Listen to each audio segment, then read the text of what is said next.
Hello, knowledge seekers. In this episode of 20-Minute Books, we dive into Outwitting the Devil, a riveting manuscript by Napoleon Hill, originally penned in 1938, but only released in 2011. Carefully edited and annotated by Sharon Lechter, this enlightening book guides us on the path to success by revealing the forces that hold us back and the principles that can help us surmount these obstacles. Napoleon Hill, a pioneering figure in the self-help genre, bestowed upon the world an abundance of wisdom through his teachings, most famously in his book Think and Grow Rich. Sharon Lechter, an American businesswoman and financial literacy advocate, has lent her expertise to enhance the context and relevance of Hill's teachings for today's readers. This episode is especially appealing to entrepreneurs in search of the secret to success, individuals keen on overcoming their fears, and anyone intrigued by the enduring wisdom of a self-help book that remains profoundly relevant even after 70 years. So, join us as we unravel Napoleon Hill's hidden wisdom and explore his roadmap to triumphing over our inner demons.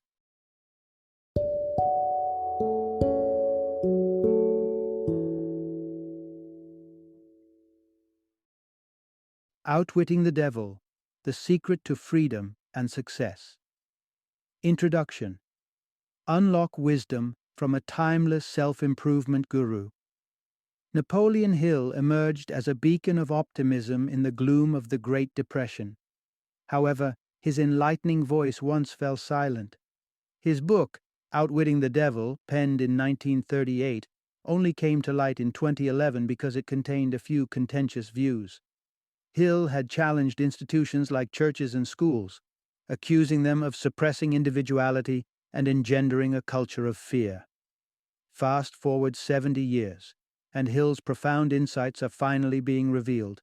This in itself is a testament to Hill's philosophy of determination and resilience against surrender. Through this narrative, you will discover that the essence of his advice lies in cultivating a positive mindset, turning trials into triumphs, and embracing uplifting influences. Throughout this engaging narrative, you'll gain insight into how to evade the peril of aimlessness, the significance of vigilance over harmful habits, and the lessons a horse racer imparts about unyielding endurance. Part 1. Surrendering to fear instead of faith is the root of failure.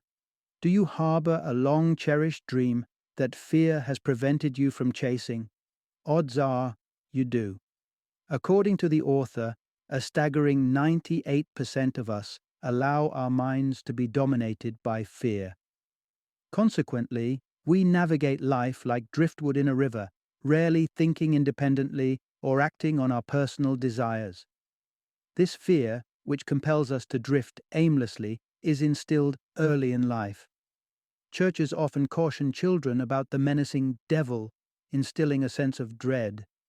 Schools, meanwhile, inadequately equip students to thrive as individuals in a complex world, instead focusing on rote learning of facts and figures. Napoleon Hill, the author, experienced this overwhelming fear and deficiency of individuality firsthand while endeavoring to develop the first philosophy of individual achievement. For years, he interviewed individuals about their triumphs and failures. But his notes seemed directionless, lacking any semblance of a definitive philosophy. He was in a rut, his mind muddled with fear and indecision. One day, during a restorative walk, he had a revelation. He encountered a commanding voice, which felt like his other self conversing with him. This voice affirmed that Hill was indeed capable of completing his manuscript on individual achievement. He merely had to stop succumbing to fear and doubt. Hill concluded that this voice symbolizes something we all possess, a resource he calls infinite intelligence. It is an inexhaustible reservoir of faith and positivity that is always within our reach, provided we keep our minds free of fear, doubt, and worry. Guided by this voice, Hill managed to set aside his fears, put in the hard work, and finish his book. Consequently, he established himself as the pioneering author in the self-help genre and his works continue to inspire people worldwide. In essence, Hill transformed into a non-drifter, someone who understands that the secret to success is to control your own mind, not let it control you. Part 2. Achieving your aspirations demands optimism and a well-defined objective. Hill's breakthrough materialized partly because he had a well-defined life goal. To amplify your chances of success, you need to pinpoint your life's purpose. This task of identifying one's goal is paramount, as an individual's success often pivots on the clarity of their desires. The task of self-definition can't be outsourced. Neither academic institutions nor religious establishments can carve your life's journey. Fortunately, all of us are blessed with an invaluable ability: self-determination.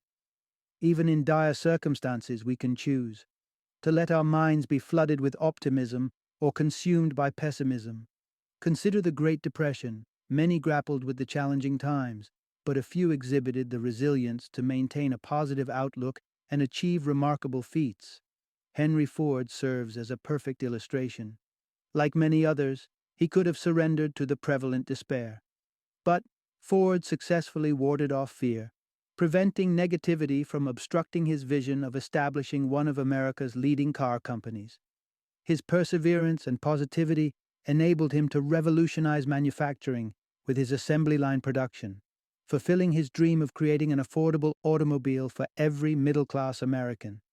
So, never forget, the most crucial determinant of success is your choice to embrace positivity over negativity. Combine this positive mindset with a clear life goal, and you're well on your way to escaping the fate of being a drifter. Another shining example is Franklin D. Roosevelt. When he took office as the President of the United States, he had a single-minded aim: to banish the prevailing fear induced by the Great Depression and refocus the nation's energies towards recovery. When questioned about the key challenge facing the United States, Roosevelt stated, "It is not a question of majors and minors. We have but one problem, and that is to stop fear and supplant it with faith." His was a definitive strategy, and it worked, enabling Roosevelt to swiftly take the reins and steer America towards recovery. The adage, "You reap what you sow," holds. Your outcomes will mirror your efforts. Once you adopt a positive mindset and pursue your goals fervently, you'll realize the true power of purpose. Part 3. Fostering positive habits and associating with people who exhibit such habits are integral to success. People often blame unhealthy eating habits or an inconsistent sleep pattern for poor and inefficient behavior, but the real peril lies in allowing such habits to become a regular lifestyle. When a monthly drink morphs into a daily indulgence, you're likely succumbing to what the author labels the law of hypnotic rhythm, a repetitive engagement in habitual conduct. This law is applicable to both negative and positive habits. Nevertheless, you should be particularly cautious of detrimental habits, as they can swiftly wreak havoc on your life. For instance, most headaches and health ailments are triggered by overeating or consuming unhealthy food. When individuals develop unfavorable eating habits, their ability to function declines and their goals become unattainable. The same can be said for other habits such as sex, which can turn into such an overpowering desire that all other objectives fall by the wayside. To circumvent such patterns, successful individuals typically surround themselves with people who exhibit positive habits. After all, it's a well-known fact that you tend to mirror the habits of those in your close circle. While this seems like an uncomplicated strategy, most people sail through life accepting their lot rather than seeking better circumstances. A perfect illustration of someone who refused to merely accept his circumstances is Andrew Carnegie, the author's mentor. Like many other triumphant leaders, this benevolent business tycoon followed the practice of surrounding himself with accomplished people.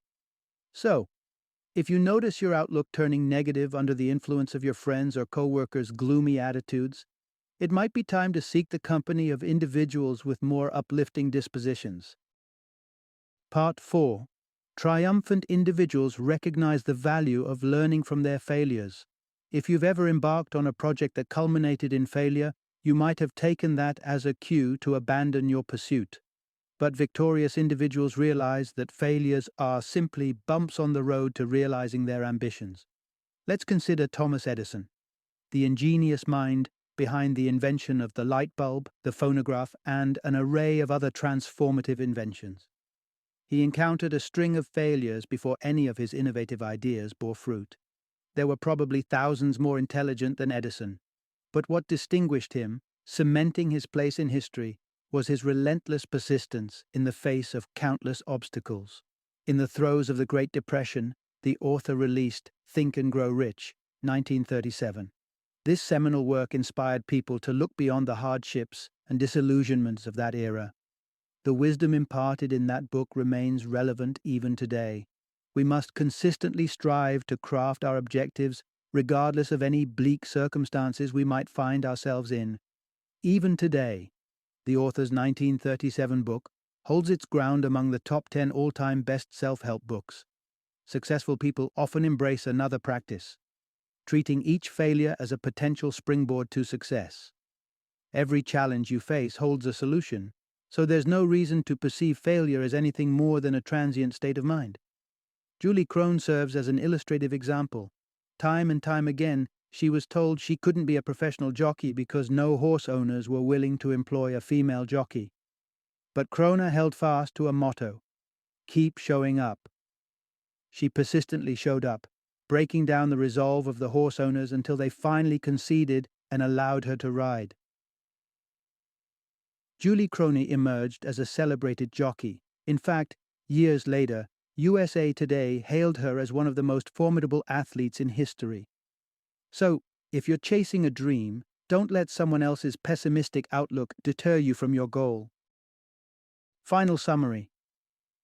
The pivotal message to be gleaned here is: we all host a chorus of good and bad thoughts. At times, our inner voice encourages us to persist, while at other moments, it urges us to concede defeat.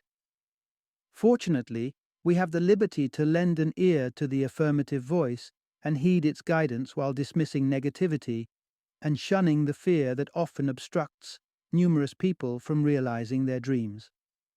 By acknowledging our fears, harnessing the potency of positive thinking, and adhering to a concrete plan, we can all triumph over setbacks and accomplish our most cherished desires.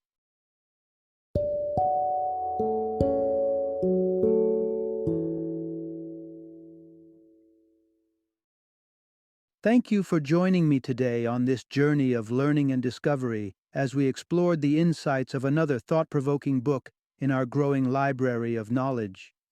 If you've enjoyed our time together, please take a moment to follow our podcast, give us a 5-star rating, and share 20-minute books with other knowledge seekers. Your support truly means a lot. Don't forget to join me again in the next episode, where we will delve into another enriching book. Until then, happy reading and happy listening.